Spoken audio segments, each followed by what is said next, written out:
How to turn on or turn off circle to search in the navigation bar on the Samsung Galaxy S25 series.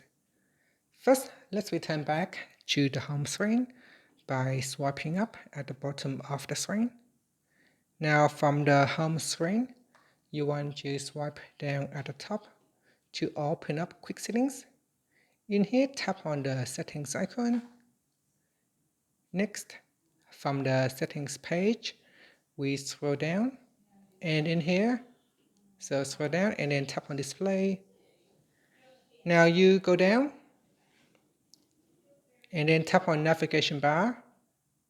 Then in here, tap on circle to search.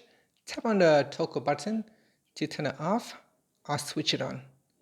And that's it. When you turn it on, you can touch and hold the home button or the navigation handle to search using the content on your screen. So let's test it out here. Let's say I'm going to capture this keyboard. And if I want to search this keyboard here, I can touch and hold on the navigation bar. And then I can just circle that. And that is the circle to search feature.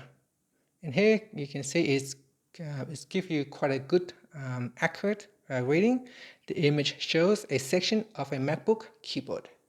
And that's it. Thank you for watching this video. Please like and subscribe to my channel for more videos.